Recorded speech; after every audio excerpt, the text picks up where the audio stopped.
Hot take, mousse is an underrated product and more people need to use it. My hair is super thin, super fine, and super flat to my freaking head, but it looks like this all the time because I blow dry in a crap ton of Volumizing. I get a lot of people telling me that they're afraid to use mousse because it makes your hair feel gross. My hair does not feel gross. It does not look gross. It's shiny, it's healthy, and all of that volume I get, whether I put my hair up or leave it down, is 100% mousse. So stop being afraid of mousse and give it a try. I'm here to remind you that you need a layer of heat protection for every layer of heat that you put on your hair. So if you're going to blow dry your hair, you're going to put in something before you blow dry. So usually your leave-in products, your styling products are going to have heat protection, but make sure whatever you're putting in before you blow dry has heat protection, and then you're good to go. But if you are going to flat iron, curl, do anything to your dry hair now, you want to add another layer of heat protection. The heat protection you used before your blow dryer was for your blow dryer, and your hair was protected, but it's better to add a new layer, kind of like having to reapply sunscreen after you go swimming. You want a layer of heat protection for every layer of heat. Hope that helps.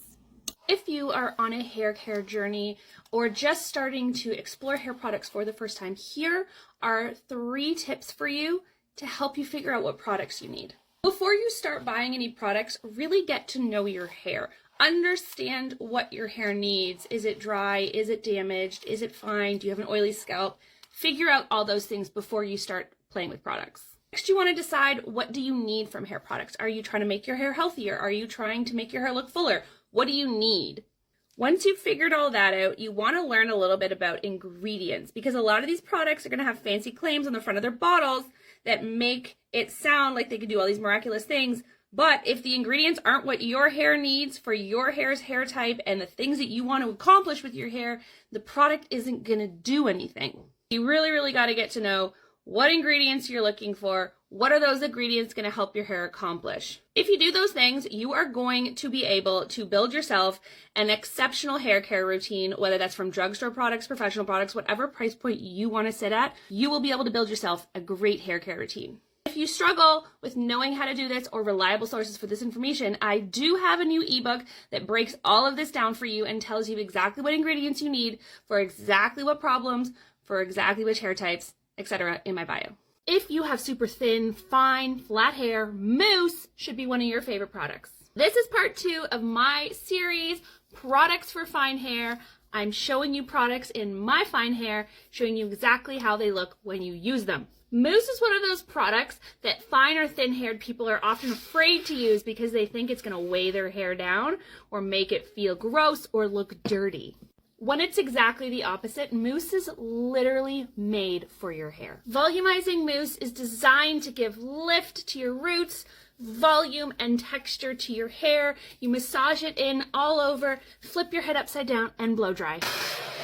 Tons of volume, tons of bounce. You can just leave it like this or continue on to style it, your call.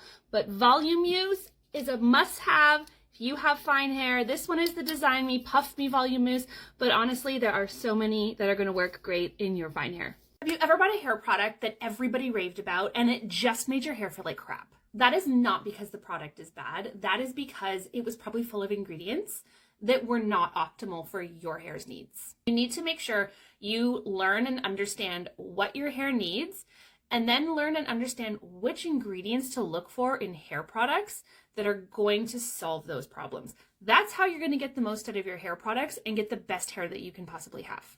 I talk about a lot of this on my page, so follow along if you need help. I also have some ebooks in my bio that break this topic down and give you lists of ingredients, what they're going to do for your hair, what each hair type needs, lists of recommendations under each and every category. If you think that would be helpful, that is there for you too.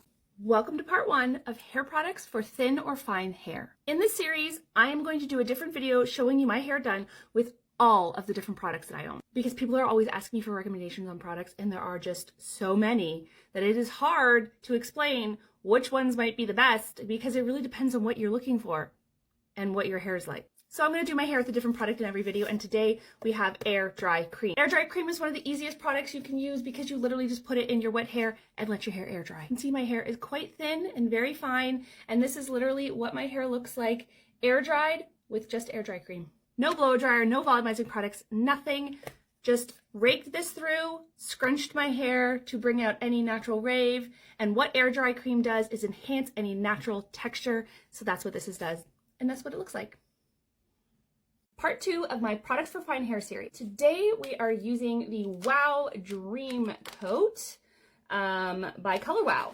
And I love this when I just want to rough dry my hair. I'm not going to go in with a round brush or my round brush blow dryer. I'm not going to do anything else with it. I just want to rough dry it, or maybe I want to rough dry it and then heat style it. But this just makes my hair super smooth, super cooperative, and just looks really nice with like zero effort. It's not super volume boosting or anything, but if I'm not going for a ton of volume that day, this is an amazing product. You could also layer it with volumizing products, but I'm just going to show you today what this product looks like used on its own. So my hair doesn't have the usual volume and flip that I get, but it still looks really nice, really smooth, and awesome with just the ColorWow.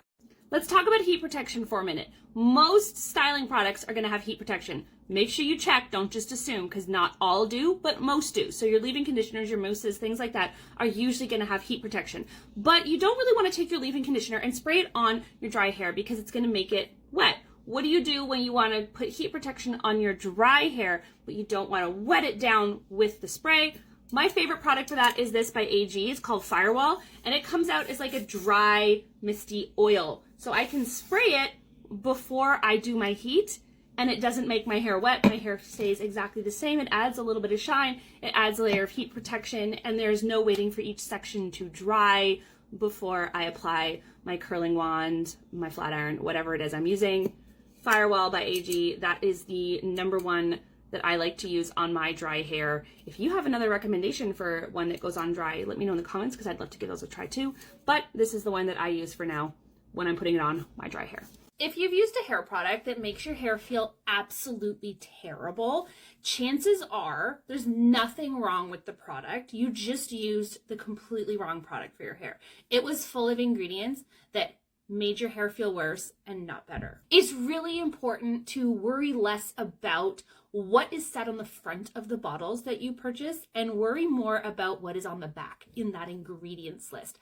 Understanding what ingredients are going to give you the results that you're looking for your hair, and then understanding how to see those ingredients on the back of the bottle is going to change the way you buy hair products. You will suddenly have hair products that actually do what you want them to do, and you will stop buying products that feel like they're absolute garbage. This L'Oreal gloss treatment has been all over my FYP in the last while. As someone with super fine hair, I have to try it out and see if it makes my hair super shiny and glossy, or if it makes my hair weigh down and look dirty. So I just washed my hair, and I was expecting clear. It's not clear.